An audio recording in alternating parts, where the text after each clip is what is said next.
നമസ്കാരം, എൻ്റെ പേര് സിദ്ധാർത്ഥം ജോയ്. ഞാൻ സ്പീക്ക് ഫോർ ഇന്ത്യയുടെ 2007-16 ഫൈനലിസ്റ്റ് ആണ്. സോ ഒരു ചെറിയ ബ്രേക്കിന് ശേഷം സ്പീക്ക് ഫോർ ഇന്ത്യ എന്ന് പറയുന്ന ഒരു പ്രോഗ്രാം, ഒരു കോമ്പറ്റീഷൻ തിരിച്ചു വരുന്നത് ഞാൻ വളരെ സന്തോഷത്തോടുകൂടി, വളരെ പ്രതീക്ഷയോടുകൂടിയാണ് കാത്തിരിക്കുന്നത്. ബിക്കോസ് എന്നെ സംബന്ധിച്ചിടത്തോളം എൻ്റെ ലൈഫിൽ വളരെ ഡിസിസീവ് ആയിട്ടുള്ള ഒരു പക്ഷേ ലൈഫ് ചേഞ്ചിങ് ആയിട്ടുള്ള ഒരു ഇവന്റ് തന്നെയായിരുന്നു സ്പീക്ക് ഫോർ ഇന്ത്യ എന്ന് പറയുന്നത്. ബിക്കോസ് ഞാനിവിടെ ലൈക്ക് ആദ്യത്തെ ഫെഡറൽ ബാങ്ക് മാത്രമേ സ്പീക്ക് ഫോർ ഇന്ത്യ ഫിനാലെ തിരുവനന്തപുരത്താണ് നടക്കുന്നത്. തിരുവനന്തപുരത്ത് പ്ലസ് ടു സ്റ്റുഡന്റ് ആണ്.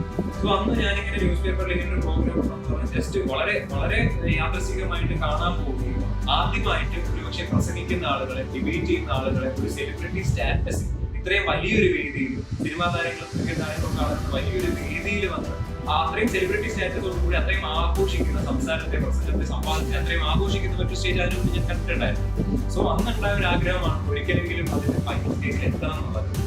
വളരെ ഭാഗ്യമെന്ന് പറയുന്നത് കൊണ്ട് അടുത്ത വർഷം തന്നെ ആ സ്റ്റേജിൽ എത്താൻ കഴിയുകയും അല്ലെങ്കിൽ അത്രയും വലിയൊരു എക്സ്പീരിയൻസ് നേടിയെടുക്കാൻ കഴിയുകയും ചെയ്യുന്നത് വലിയൊരു ഭാഗ്യമായിട്ട് തന്നെയാണ് ഞാൻ കരുതുന്നത്.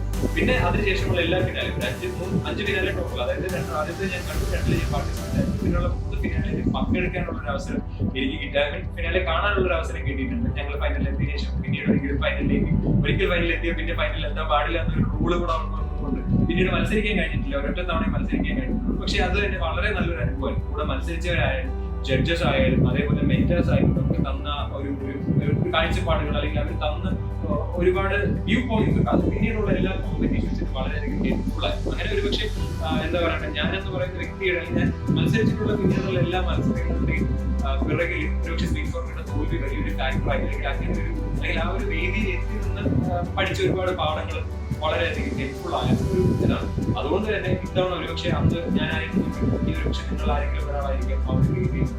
സോ എല്ലാവരെയും ഹൃദയത്തിന്റെ ഭാഷയിൽ സ്പീക്ക് ഫോർ ഇന്ത്യയിലേക്ക് സ്വാഗതം ചെയ്യുകയാണ്. സ്പീക്ക് ഫോർ ഇന്ത്യയുടെ ഫാമിലിയുടെ ഭാഗമാകാൻ വേണ്ടി സ്വാഗതം ചെയ്യുകയാണ്. Thank you.